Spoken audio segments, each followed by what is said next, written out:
साथियों नमस्कार। जय आरसीएम। आज का दिन बहुत खास है और क्यों खास है अभी आपको 2 मिनट बाद आपको मालूम पड़ेगा। और मैं बहुत ज़्यादा उत्साहित हूँ और आज बहुत ज़्यादा खुश हूँ क्योंकि आज का दिन बहुत बड़ा खास है। और आज हम आए हैं, हमारे मित्र हितेजी सर हैं, उनसे मिलने के लिए। और अभी हम अजमेर में हैं। चलो आइए आपको दिखाते हैं एक शानदार ऐसा रूम जो आपने अभी तक नहीं देखा होगा और आपके सपनों में जो नहीं सोचा होगा, ऐसा शानदार यूट्यूब स्टूडियो आपको दिखाते हैं। और तो सबसे पहले आप इधर देख पा रहे होंगे, मेरी अभी 42 साल की उम्र है और पहली बार मैंने यूट्यूब का जो प्ले बटन है 1 लाख सब्सक्राइबर होने के बाद मिलता है। और वो कैसे मिलता है वो आगे जानेंगे, लेकिन एक प्ले बटन ही है, दूसरा भी है, तीसरा भी है, चौथा भी है, पांचवा भी है और आप देख सकते हैं 6 प्ले बटन है। तो साथियों ये 6 प्ले बटन कैसे मिले ये तो बहुत अच्छी बात है, अभी हमारे को सब बताएंगे। लेकिन सबसे बड़ी बात है इनका भी मतलब कहते हैं बड़े पिताजी या दादाजी कहें तो 10 लाख सब्सक्राइब होने पर जो सिल्वर प्ले बटन मिला है, तो ये कैसे मिला, किनको मिला, क्या करने से मिला, चलिए आइए उनसे मिलते हैं और रूबरू आपसे मिलवाते हैं। शानदार हमारे मित्र है, हमारे भाई है और शानदार यूट्यूबर है। तो मिलाते हैं आपसे हितेश जी नागर से फ्रॉम अजमेर। Welcome sir. यहाँ पकड़ लो इसको। चलिए वेलकम सर। नमस्ते जी। नमस्कार। Yes sir. तो कैसे हैं? बिल्कुल बहुत अच्छा लगा आज आपसे मिलके। और मेरी 42 साल की उम्र हुई है और मैं बहुत ज़्यादा उत्साहित हूँ और कहते हैं मेरा आज हार्ट बीट भी तेज है, आप सुनेंगे बहुत ज़बरदस्त चल रहा होगा। क्यों कि मैंने ये जो प्ले बटन है, सिल्वर बटन और गोल्ड बटन, वो केवल यूट्यूब पर ही देखे हैं, फिजिकल कभी नहीं देखे हैं। अच्छा, तो ये आपको कैसे मिले, आपने ऐसा क्या किया और कब से इस यूट्यूब पर आपने काम शुरू किया, तो थोड़ा सा आप हमारे दर्शकों को, हमारे साथियों को जानकारी देंगे। और सबसे अच्छी बात है हितेश भैया की जब भी ये बातचीत करते हैं चेहरे पे मुस्कान रहती है।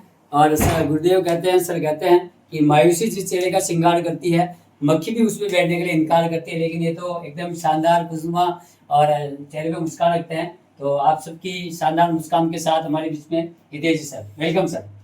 फर्स्ट ऑफ ऑल तो थैंक यू सो मच। जो भी शब्द आपने बोले, जो भी बातें आपने बोली, मैं हमेशा चाहता था कि यार कभी ये चीज़ें सुनूंगा लेकिन ये ऐसा लगता था कि ये सपनों में चीज़ें होंगी, लेकिन सुन के सीरियसली बहुत अच्छा लगा। सो क्या होता है ना कि जैसे एक व्यापारी होता है, व्यापारी अपना व्यापार करता है, वो कुछ भी हो सकता है। वो हो सकता है कपड़ा बेचना, कोई खाने की चीज़ बेचना हो सकता है। तो ये तो हो गया व्यापारी। वहीं पर पैसा कमाना या फिर एक अपना खुद का स्टैंड अलोन एक चीज़ और होती है जिसे कहते हैं सर्विसेज देना। सर्विसेज में आप समझ सकते हैं जैसे कि एडवोकेट होते हैं जी, डॉक्टर्स होते हैं जो कि कंसल्ट करते हैं, उसकी फीस वो चार्ज करते हैं। तो वैसे ही हम यूट्यूबर हैं तो हम क्या करते हैं कि हम भी फीस लोगों से चार्ज नहीं करते हैं, हम फीस चार्ज यूट्यूब से करते हैं। जी, लेकिन उसके लिए हमें यूट्यूब को कुछ देना पड़ता है और उस देने वाली चीज़ को बोलते हैं कंटेंट क्रिएशन। जब हम एक अच्छा सा कंटेंट पब्लिक को देंगे, वो उन्हें यूट्यूब पर वॉच करेगी और अगर उनको समझ में आएगा कि ये जो पर्सन है, ये जो चीज़ बता रहा है, ये जो बातें हमें समझा रहा है, वो हमारे काम की है नहीं, तो उसे सब्सक्राइब करना चाहिए कि नहीं करना चाहिए। तो ऐसे करके ये सीढ़ी आगे बढ़ती है। अब जैसे शुरुआत यहाँ से करी थी, लोगों को लगा कि नहीं ये अच्छा कर रहा है, तो लोग फिर खुद सजेशन देना आगे से स्टार्ट कर देते हैं कि सर हमें ये इस बारे में भी जानना है, आप इस पर भी थोड़ी सी हमें टिप्पणी दीजिए, या ये वाला जो टॉपिक है हम इसमें अनभिज्ञ हैं या हमारा ज्ञान जिसमें थोड़ा क्षीण है, इसको थोड़ा और एक्सप्लोर करवाइए। तो वो भी टॉपिक को जब उठाते हैं और क्या पता वो भी जब लोगों को अच्छा लग जाता है, तो ऐसे करते करते वो ट्रेन आगे चलती जाती है और फिर लाइन लगती जाती है तो ऐसा ही होता है। और रही बात यूट्यूब की, तो यूट्यूब एक मैं समझता हूँ कि अच्छी चीज़ इसीलिए है क्योंकि यहाँ पे क्या कोई बॉस नहीं है। मेजरली क्या होता है कि जब हम किसी कंपनी में या किसी सोसाइटी में या फिर किसी और कॉरपोरेशन में जाते हैं तो वहाँ पे बॉस का दबाव रहता है। आप छुट्टी ले नहीं सकते हो आप उनसे बिना पूछे, आप कपड़े या दाढ़ी उनसे बिना पूछे रख नहीं सकते, यहाँ पे आपको छूट है, जहाँ जाना है, जितना जाना है, जैसे जाना है, जिसके साथ जाना है घूम फिर सकते हैं। तो ये अपने ऊपर डिपेंड करता है। तो ये फ्रीडम मिलती है। तो ये फ्रीडम पाने के लिए थोड़ी तो देखो मेहनत करनी पड़ती है, क्योंकि वो मेहनत अगर स्टार्टिंग में अगर अपन ने नहीं करी तो वो आगे चल करके मतलब मामला वही ढेर हो जाएगा। तो ऐसा नहीं कि एक ही बार कर दिया, वो कंटिन्यूस करते रहेंगे। मेरे क्या थोड़ा तबीयत खराब है, गला थोड़ा आवाज़ सही आ नहीं रही है, इस वजह से आवाज़ ऐसी आ रही होगी। बाकी कोशिश करते रहनी चाहिए, नीश ढूंढनी चाहिए। जैसे कि मान लो किसी को सिंगिंग अच्छी लगती है, वो अपना सिंगिंग का चैनल खोले। किसी को मान लीजिए क्रिकेट पसंद है तो वो कमेंट्री का अपना चैनल खोले। तो ऐसे अलग अलग इंसान की जिसमें रुचि है, जो वीडियो डेली बेसिस पे बना सकता है, बोर ना हो, वो काम में अगर आगे बढ़े तो सक्सेस फिर मिलना मुश्किल नहीं है। क्योंकि किसी ने, मैंने किताब में पढ़ा था, उसमें लिखा था कि ताकतवर बनना मुश्किल नहीं है, ताकतवर बने रहना मुश्किल है। इसीलिए कोशिश ये करनी है कि एक बार अगर बन जाओ तो फिर उसको पकड़ करके चलो, आगे तक मेहनत करते चलो। तो मेरी तरफ से तो मैं यही एडवाइस देना चाहूँगा, बाकी तो आप ज़्यादा बड़े हैं। चलिए, बहुत बढ़िया बात है सर, और आपने शानदार जानकारी दी। 2 सवाल है मेरे मन में आपकी बातचीत के दौरान। जी जी हाँ। पहला, जब इस यूट्यूब की यात्रा की आपने शुरुआत की, जी उस समय घर परिवार से, आसपास मिलने वाले दोस्त से, जो भी रिलेशन वाले हैं, उनका सपोर्ट रहा या विरोध रहा? इसका आंसर थोड़ा लंबा है। इसको मैं आपको बैठा कर समझाता हूँ। आप यहाँ Yes. बैठिए, इधर बैठिए। Yes, thank you.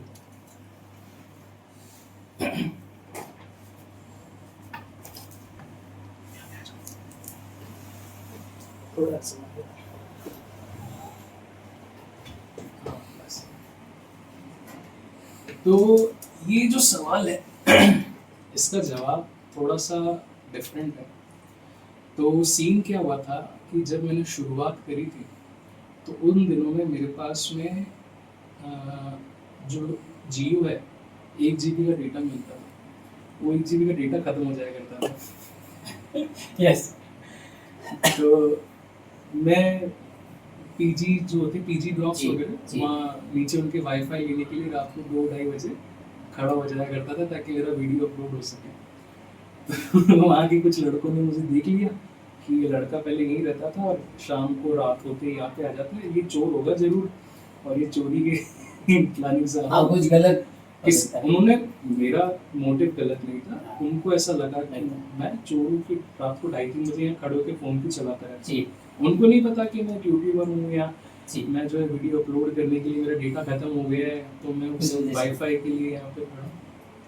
तो ऐसा करते करते के एक दिन ओनर आ गया और उसने मेरी बुद्धि पकड़ ली कि भाई तू कौन है, यहाँ क्या कर रहा है। मैंने कहा नहीं सर, मैं यहाँ पे पहले रहता था, मेरा घर यही पास में, मेरा वाईफाई खत्म हो गया। तो उसने मुझे सुनाया, बहुत गंदा सुनाया, गाली वाली दी थी कि अगर इतना ही यूज़ करने का शौक है तो खरीद के अपना इस्तेमाल करो। तो अब क्या करता, तो सुन के आए गालियाँ। फिर कहीं, अब वाईफाई के भी पैसे थे नहीं, तो दोस्तों के पास जाते थे। एक दिन बरसात आ रही थी, किसी गड्ढे में पानी भरा हुआ था ज़बरदस्त, तो गाड़ी वहाँ से ले जा रहा था, तो एक बड़ा सा गड्ढा था, मुझे पता नहीं था कि वो ज़्यादा बड़ा है। टायर जाकर के उसमें टायर फूट भी गया, जो लोहे की रिंग होती है वो बैंड हो गई। रास्ता सुनसान था, लाइट नहीं थी, बहुत अंधेरा था, और क्या कहते हैं, टायर जो है वो घूम भी पूरा नहीं रहा था क्योंकि वो गुड़ुक गुड़ुक हो रही थी गाड़ी। और दोस्त के घर का 8 किलोमीटर दूर जाकर के मैं मात्र 100-150 MB का मेरा वीडियो अपलोड हो जाए वाईफाई के लिए मैं वहाँ पे। तो ये जर्नी कुछ ऐसी थी जहाँ पे वाईफाई के लिए मुझे मतलब घूमना पड़ता था, मूवीज़ कैसे डाउनलोड करूँ, अपलोड करूँ, कैसे लिखूँ उनको। पहले एक टाइम ऐसा था जब 6 दिन में एक वीडियो बनता था हमारा जी। फिर बाद में ऐसा भी टाइम आया जब एक दिन में 6 वीडियो बन जाते हैं। जी। तो ऐसा चलता रहता है बस। तो शुरुआत में कुल मिला के घर वालों का या आस पड़ोस वालों का मतलब सपोर्ट नहीं था इसमें? सपोर्ट उनको पता ही नहीं था, ये जानकारी भी नहीं थी। हाँ, उनको ये चीज़ पता ही नहीं थी कि ये क्या होता क्या है, इससे मतलब क्या मतलब पैसे वैसे मिलते कि नहीं मिलते। कितना समय हो गया सर? तो 5.5 5.5 साल। 5-6 साल मान तो लीजिए। अभी जैसे आपके 6 तो सिल्वर बटन है, हम्म, एक गोल्ड बटन है, हाँ तो अभी जो आपके जो चैनल है उसमें सब अलग अलग है सारे? हाँ। क्या मतलब शॉर्ट में बताएंगे तो अलग अलग चैनल पे क्या क्या कंटेंट मतलब किस किस के लिए शॉर्ट चैनल में बने हैं अगर मैं आपको एक ही लाइन में समझाऊं जी। तो जिस तरीके से मूवीज होती है, Hollywood, Bollywood, Tollywood, Kollywood, web series, animated, anime, तो जितने इनके जॉनरा होते हैं, जितने इनके टाइप होते हैं, जी। तो हमने स्पेसिफाइड उन जॉनरा के लिए एक एक चैनल बना रखा अलग है अलग बनाएंगे कि बॉलीवुड पिक्चर आएगी तो इस पे करेंगे, हॉलीवुड आएगी तो इस पे करेंगे, टॉलीवुड आएगी तो इस पे करेंगे, कॉलीवुड आएगी तो इस हाँ पे वो करेंगे। अलग अलग कंटेंट के तो लिए ऐसे करते करते जिस चैनल के लिए जो मूवी की डिमांड आ रही है, तो वैसे करते रहते हैं। लास्ट मेरा एक सवाल है बस, हाँ। उसके बाद हम वीडियो को यहाँ स्टॉप करेंगे। और इस 5.5 साल आपको हो गया, आपके पास 6 सिल्वर बटन है, एक गोल्ड बटन है, तो आगे भविष्य की क्या प्लानिंग है? पहला सवाल तो ये है। भविष्य की प्लानिंग बहुत तगड़ी है मेरी। 2030 तक की समझते हैं, आने वाले 5 साल। अभी हमने, हमारी टीम ने मिलकर के पूरी इंडिया बुक ऑफ रिकॉर्ड जीता है, जी एशिया बुक ऑफ रिकॉर्ड जीता है, और कोशिश ये है कि आने वाले कुछ सालों में वर्ल्ड रिकॉर्ड के लिए हम ट्राई करें। तो उसकी कोशिश है वर्ल्ड रिकॉर्ड की, और बाकी 6 है तो उसको 16 करेंगे। बिल्कुल, बहुत बहुत धन्यवाद, हमारी एडवांस में शुभकामनाएं। और 5.5 साल में जो आपने ये यहाँ तक की जो यात्रा की है, उसमें मुझे ऐसे 3 टॉपिक मतलब बताइए कि इस प्रकार आपने 5.5 साल में 3 ऐसे काम लगातार मतलब 3 चीज़ें ऐसी बताइए, 3 बातें ऐसी बताइए जैसे इस प्रकार कोई भी आपने प्रोफेशन में या किसी में भी लगातार करे, या क्या करे ऐसे जिससे वो लगातार कर सके। 3 बातें। सबसे पहली चीज, जो भी काम करने बैठो जी, उसको लिखो, पहले लिखना है, और होते ही उसको काट दो ताकि अगली बार उस वाली चीज पे दिमाग नहीं लगे। यानी टू डू लिस्ट हो गया। To do list every day. Second चीज, हिम्मत नहीं हारनी है। हिम्मत नहीं हारनी, हमने सुना बहुत जगह है कि सब लोग बोलते हैं अरे हिम्मत मत हारो, लेकिन उसका एक्चुअल मीनिंग पता तब पड़ता है जब हम किसी काम में अपना 100% दे देते हैं और वहाँ से रिजल्ट की उम्मीद करते हैं, वो मिलता नहीं तो हम हताश हो जाते हैं। तो ऐसा सभी के साथ में होता है, तो इसीलिए कोशिश ये करनी है कि हम एक बार गिरे, हम फिर से उठेंगे, फिर से करेंगे। अभी क्या, ये काम हमारा फेवरेट है, हमको करना आता भी है, हमको करने में मज़ा भी आता है, तो हम जब उठ करके खड़े होंगे ना, तो पुरानी हार को इतना याद नहीं करेंगे कि उससे हमें चोट कितनी लगी। बस ये सोचेंगे कि यार वो चीज़ कामयाब हुई नहीं थी, इस बार उसको कामयाब कैसे बनाएंगे, इस पर दिमाग लगाएंगे। तो ऐसे करते करते मतलब पहला हो गया टू डू लिस्ट। हाँ, दूसरा हार नहीं मानना है, हार नहीं मानना है, और लगातार तीसरा सीखते रहना है हर दिन, किसी से भी कुछ भी, किसी अच्छी किताब से कभी कुछ सीख लिया, कभी किसी टीवी के इंटरव्यू से किसी से कुछ सीख लिया, कभी किसी बच्चे से कोई चीज़ अडेप्ट कर ली, तो कभी किसी बड़े से कोई चीज़ का नॉलेज मिल रहा है तो वो ले लिया। तो ये नॉलेज लेने वाली चीज़ हर जगह, हर दिन, हर इंसान में काम आती है। पहले मैं भी सोचता था कि यार ये तो इससे क्या नॉलेज मिलेगी, लेकिन कभी ना कभी कोई ना कोई कुछ इन्फॉर्मेशन दे ही देता है। तो ये 3 चीज़ें मतलब मैंने लाइफ में जी। इस्तेमाल करी है, कोई भी इसको इस्तेमाल कर सकता है इन 3 चीज़ों को। चलिए, बहुत बहुत धन्यवाद। तो हितेश भैया ने भी सारी जानकारी दी, सारी बातचीत कही, तो उसमें 3 मैसेज दिए सर ने। सबसे पहला, आप कोई भी प्रोफेशन, कोई भी काम करते हैं उसमें पहला टू डू लिस्ट यानी कि डेली का आपका एक्शन प्लान होना बहुत ज़रूरी है।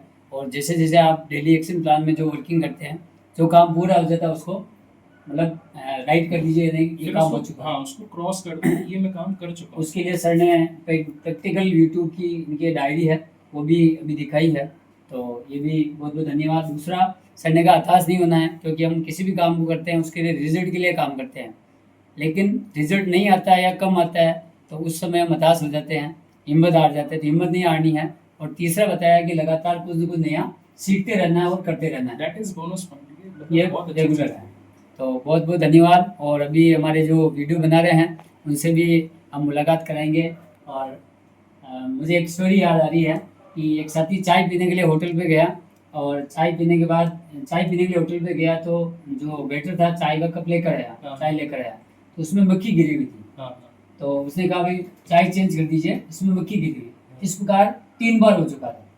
तो एक दूसरा वेटर जो था पास, वो उस वेटर को देख रहा था जिस कस्टमर को चाय दे रहा था, तो उसने कहा भाई इस बार चाय मैं दे के आता हूँ। तो चौथी बार जो चाय लेके गया, पहले जो वेटर लाया था वो नहीं, दूसरा जो देख रहा था, तो उसने चाय दी और फिर वापस उसी कस्टमर ने कहा कि इसमें मक्खी गिरी हुई है। तो वेटर ने कहा सर मक्खी गिरी हुई नहीं है, मक्खी आपके चश्मे पे चिपकी हुई है। मक्खी उसकी उनके कस्टमर के चश्मे पे चिपकी हुई थी, तो बार बार उसको चाय में मक्खी दिख रही है, यानी कप में। तो हम दुनिया को सुधारने के लिए चलते हैं, सबसे पहले हमारे को खुद को सुधारना बहुत जरूरी है। जैसे कि अभी सर ने कहा, तो हिम्मत नहीं हारनी है, टू डू लिस्ट पे काम करना है और लगातार सीखते रहना है। तो बहुत बहुत धन्यवाद सर, आपने आज समय दिया और मैं बहुत आभारी हूँ आपका, जो आज आपने कीमती समय दिया। और मैं वापस रिपीट करता हूँ, मैंने पहली बार मेरी 42 साल की उम्र में सिल्वर बटन और गोल्ड बटन केवल यूट्यूब चैनल पर वीडियो में देखे हैं, फिजिकली कभी नहीं देखे हैं। और मैं पहली बार इनको हाथ भी लगा रहा हूँ, क्योंकि जो सोचते हैं और जो करते हैं वो हमारे को भी आगे जाके मिलते हैं। तो साथियों, ये 6 सिल्वर बटन और एक सभी सिल्वर बटन के पिताजी दादाजी कहें गोल्ड बटन। तो बहुत बहुत धन्यवाद हितेश सर, थैंक यू और आभार आपका, थैंक यू, नमस्कार।